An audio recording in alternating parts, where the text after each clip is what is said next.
बिस्मिल्लाहिर्रहमानिर्रहीम। अस्सलाम वालेकुम नाज़रीन, मैं हूं आपका मेज़बान कामरान एजाज़। इस शो में मैं आपके लाइव फ़ोन कॉल्स लेता हूं। अगर आपका भी इमिग्रेशन का मसला है, आप भी फ़ोन करके इस प्रोग्राम में हिस्सा ले सकते हैं। प्रोग्राम का नंबर अभी आपकी स्क्रीन के नीचे आ रहा है। 0203-475-1718 पर आप कॉल कर सकते हैं और उम्मीद है कि आपको ऐसी एडवाइस दी जाएगी जो आपके लिए फ़ायदेमंद साबित होगी। हम हर फ्राइडे 6 से लेकर 7 बजे इस प्रोग्राम को पेश करते हैं फेसबुक और यूट्यूब पर। सो हर वीक आप प्लीज़ इसको ज़रूर देखिएगा। अगर आपका कोई भी सवाल है आप मुझे कॉल कर सकते हैं। नाज़रीन, काफ़ी अपडेट्स हैं जो मैं आपके साथ शेयर करना चाहता, लेकिन पहले दो कॉलर्स वेट कर रहे हैं और बगैर कोई टाइम ज़ाया किए देखते हैं हमारे पहले कॉलर कौन है। हेलो। जी अस्सलाम वालेकुम। वालेकुम सलाम।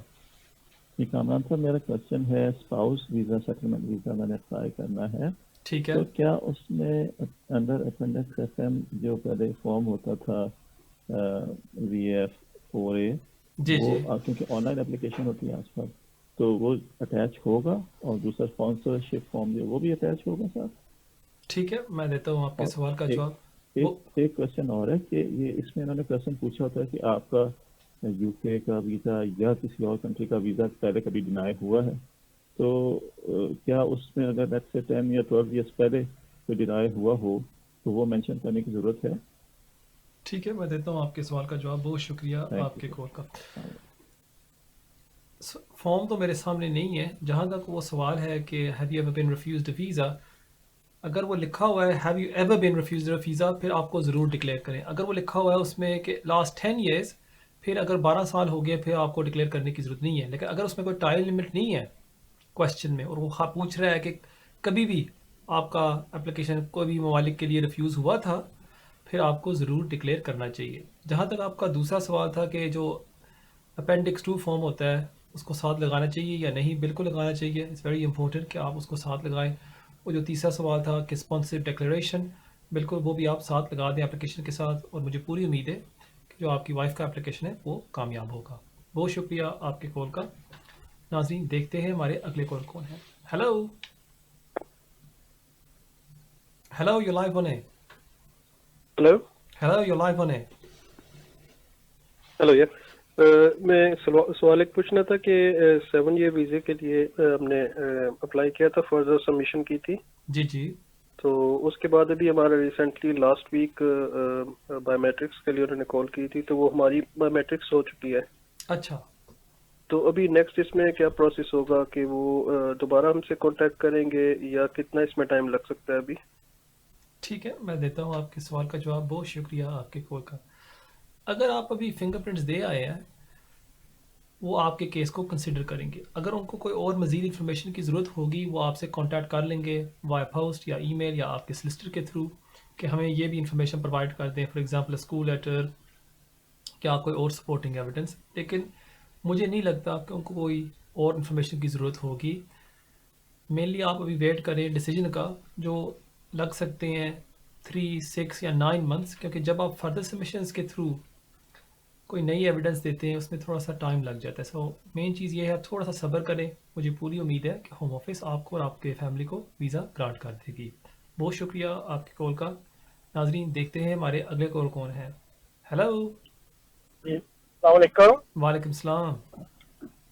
जी कामरान भाई, क्या हाल है? ठीक है आपके? जी शुक्र अल्लाह माशाल्लाह का बहुत मेरे अच्छा भाई। प्रोग्राम आप? कर रहे हैं आप। Thank you so much. Thank you. तो कामरान भाई, एक छोटा सा क्वेश्चन था जी जी। कि मैं और मेरे पेरेंट्स जो हैं यहाँ पर हैं फ्री सेटल स्टेटस पे। हम डिपेंडेंट थे अपने स्पॉन्सर पे, मेरा भाई था। जी जी। और हमें 5-5 साल का हम्म। फ्री सेटल स्टेटस मिला था, ठीक है। अच्छा, अब किसी वजह से मेरे भाई को वापस जाना पड़ गया जर्मनी फैमिली राइट। की वजह से। तो वो मतलब कि उनके पास भी 5 साल का प्री सेटल लिया, मगर ये कि वो परमानेंट वापस मूव हो गए अपने जर्मनी, ठीक है। अब तो मैंने ये पूछना था कि अब 5 साल जब पूरे होंगे तो हम एज उनके क्योंकि डिपेंडेंट थे, तो जब बात आई कि वहाँ अप्लाई करने की सेटल स्टेटस, तो जैसे मुझे थोड़ा बहुत इन्फॉर्मेशन है उसमें यह है कि आप कुछ 6 महीने से आप ज़्यादा रहें इस वक्त, तो आपका जो वो प्री सेटल है वो ख़त्म हो जाता है। तो इसमें हमें कोई प्रॉब्लम नहीं पड़ेगा कि जैसे हमने प्री सेटल अप्लाई किया था तो उसमें उन्होंने स्पॉन्सर का 3 डिजिट नंबर मांगा था टू मेक श्योर करने के लिए कि उनके पास प्री सेटल है।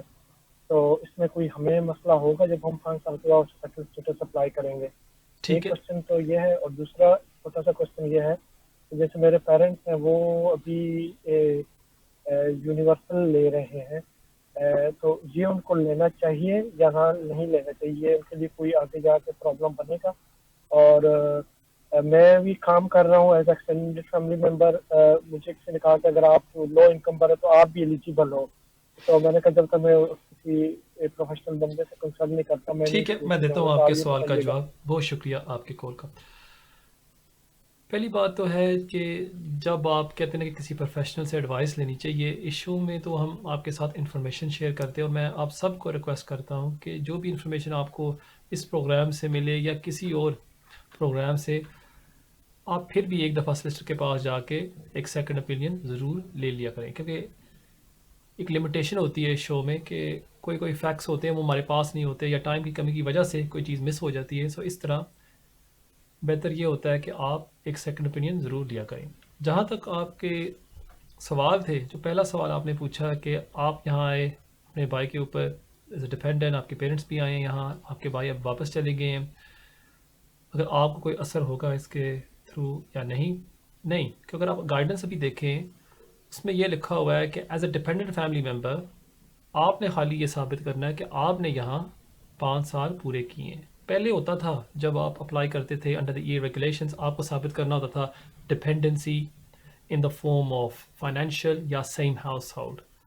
लेकिन अब क्योंकि आप EU सेटलमेंट स्कीम के तहत अप्लाई कर रहे हैं फॉर सेटल स्टेटस ILR, वहाँ जो रिक्वायरमेंट है वो है कि आपने खाली यहाँ 5 साल पूरे करते हैं। सो अगर आप यहाँ 5 साल रहते हैं, रेजिडेंसी रिक्वायरमेंट पूरी कर देते हैं, और वो आपके पेरेंट्स चाहे आपके भाई UK से बाहर चले जाते हैं, आपको वो ग्रांट कर देंगे सेटल स्टेटस। जहाँ तक दूसरा सवाल है आपका कि अगर आप या आपके पेरेंट्स बेनिफिट्स ले सकते हैं, आप ले सकते हैं, इसमें कोई हर्ज नहीं है। अगर आप अप्लाई करते हैं और वो समझते हैं कि आप इसके हकदार हैं, then you can apply, but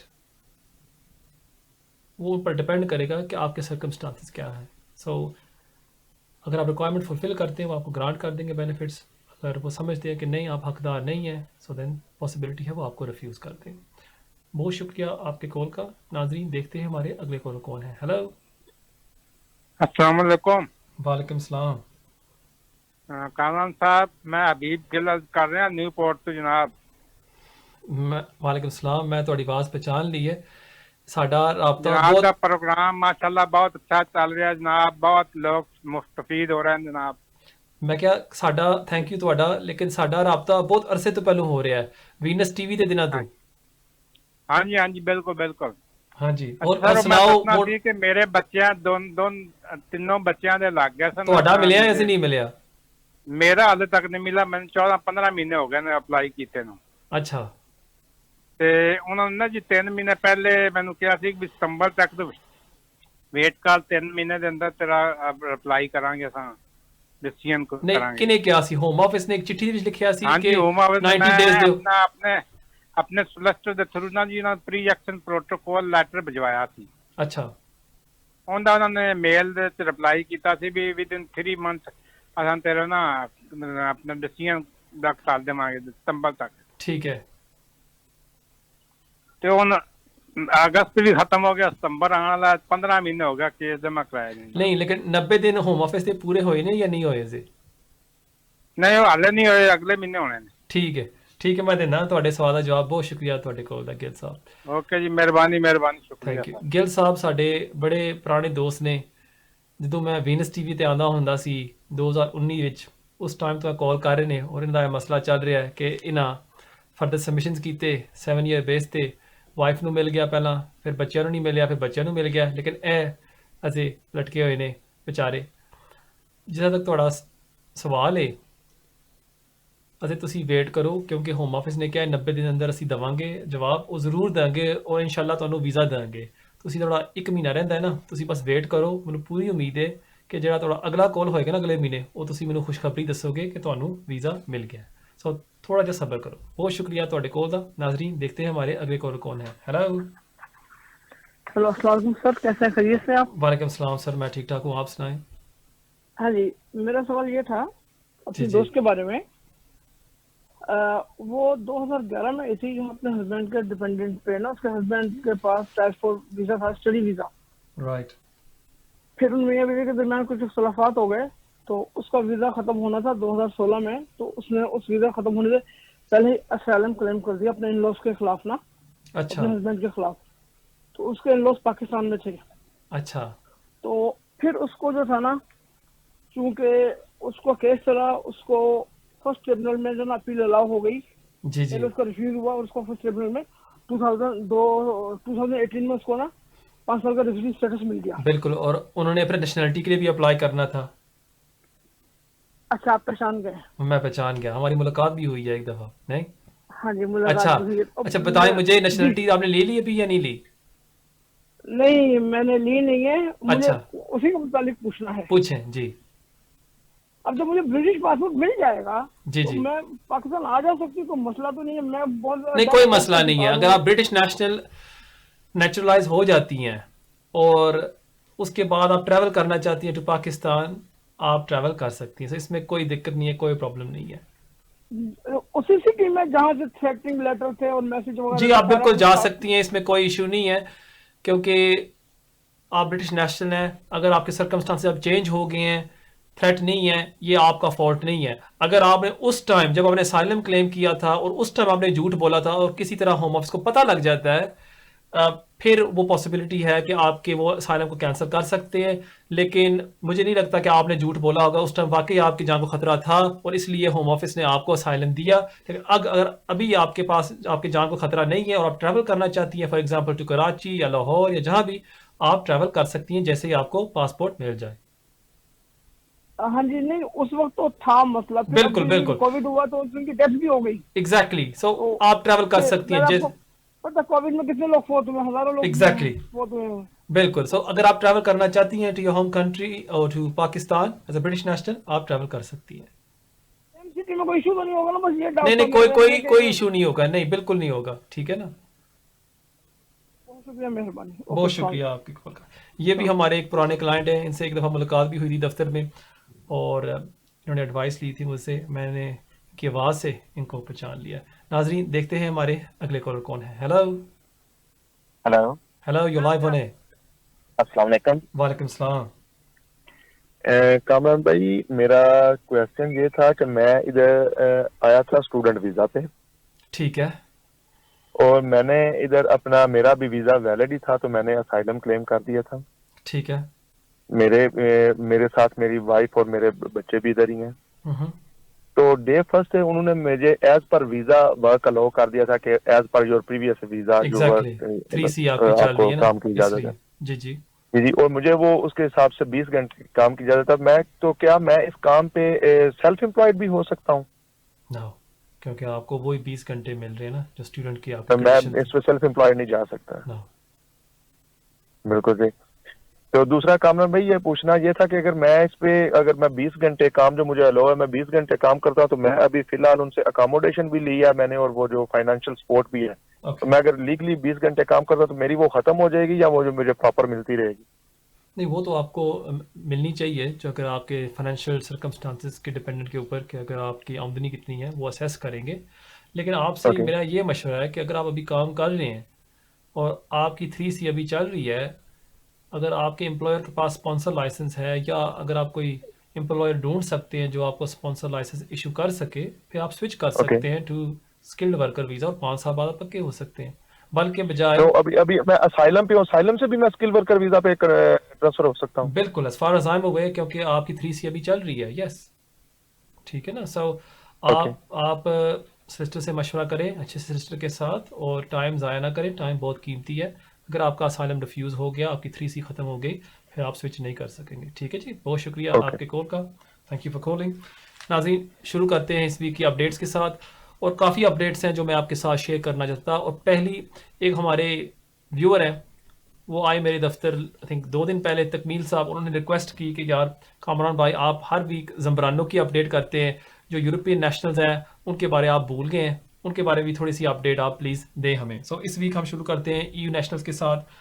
काफ़ी ज़्यादा इंक्वायरीज़ हैं, जो लोग मुझे पूछते हैं कि एज ए EU नेशनल हम यहाँ UK आ सकते हैं, रह सकते हैं या नहीं।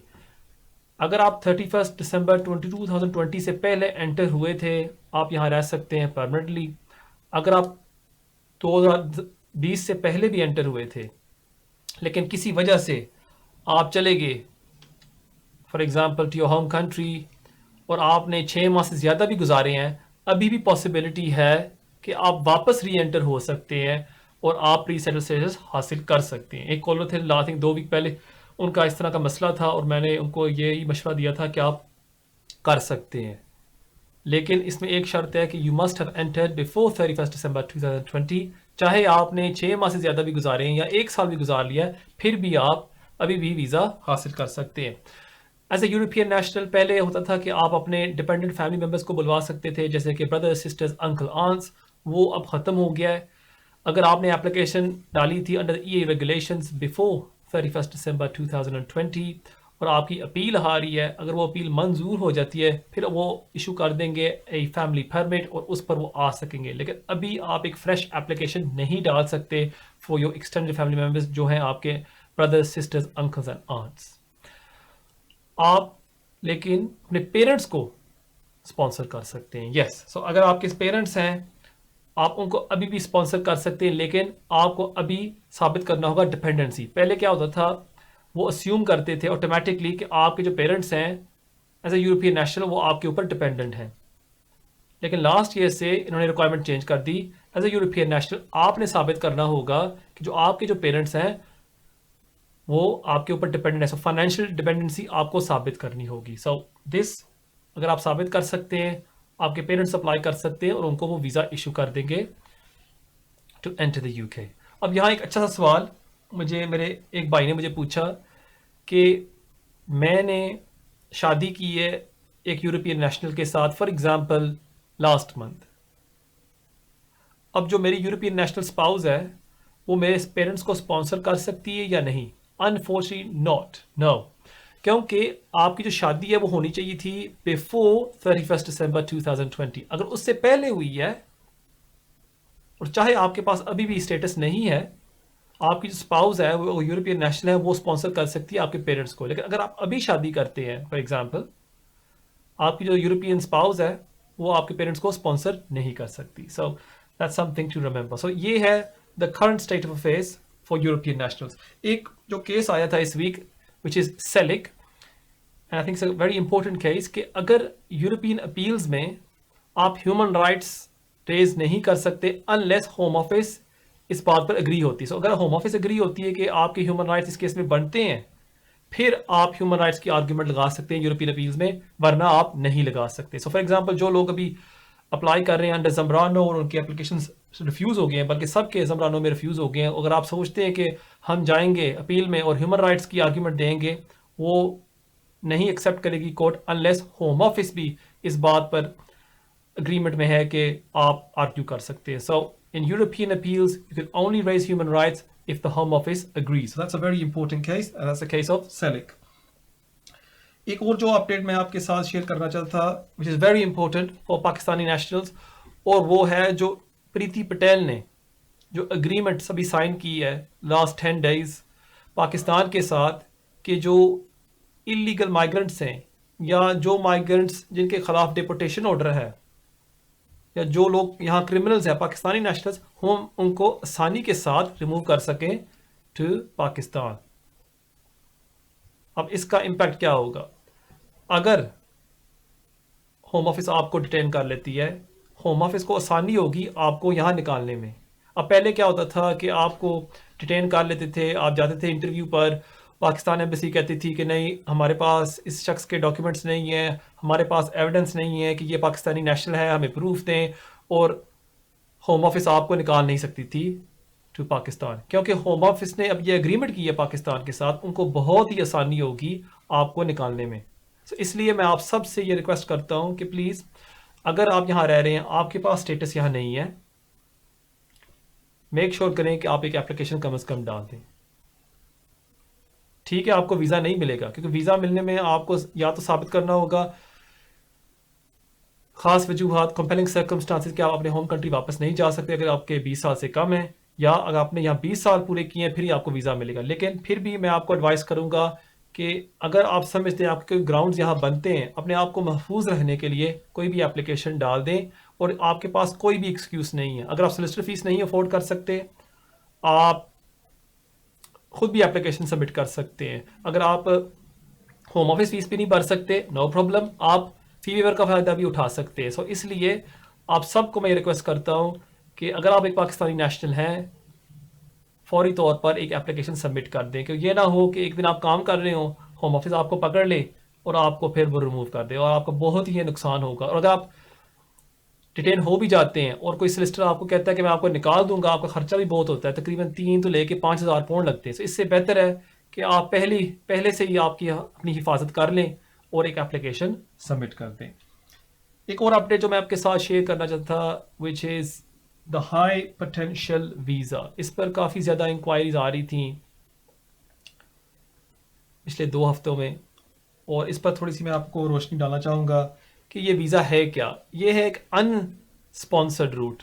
तो आपको स्पॉन्सरशिप की ज़रूरत बिल्कुल नहीं, आप यहाँ यूके आ सकते हैं या इन कंट्री भी आप अप्लाई कर सकते हैं, लेकिन इसमें एक शर्त है, आपने एविडेंस देनी है कि पिछले 5 सालों में आपने एक स्पेसिफाइड यूनिवर्सिटी से ग्रेजुएट किया है। होम ऑफिस ने इसकी लिस्ट बनाई हुई है और उस यूनिवर्सिटी से अगर आपने ग्रेजुएट किया है पिछले 5 सालों में, आप अप्लाई कर सकते हैं कि मुझे इजाज़त दी जाए कि यहाँ आके मैं काम कर सकूँ या जॉब ढूंढ सकूँ। क्योंकि होम ऑफिस का जो हमेशा मकसद रहा है कि जो माइग्रेंट्स हम चाहते हैं यूके में जो आए यहाँ रहें, वो है the brightest, the best and the brightest. और इसलिए अगर आप इन यूनिवर्सिटीज़ से आपने ग्रेजुएट किया है, फिर आप अप्लाई कर सकते हैं for this high potential visa. अगर आप एक ग्रेजुएट डिग्री की है, आपको 2 साल का वीज़ा मिलेगा, और अगर आपने किया है PhD, आपको मिलेगा 3 साल का visa. So it's a very good route. अगर आप सोच रहे हैं आप आना चाहते हैं यहाँ यूके में, इसका आप ज़रूर फ़ायदा उठा सकते हैं। नाज़रीन, ये थी इस वीक की अपडेट्स। उम्मीद है आपको इससे फ़ायदा होगा। इंशाल्लाह ताला हमारी मुलाकात होगी अगले हफ्ते इसी टाइम 6 तो लेके 7 बजे, सिर्फ और सिर्फ यूट्यूब और फेसबुक पर। आप सबसे मैं रिक्वेस्ट करूंगा कि प्लीज़ इस प्रोग्राम को शेयर करें ताकि हम ज़्यादा से ज़्यादा लोगों को फ़ायदा पहुंचा सकें। Thank you for watching. अस्सलाम वालेकुम।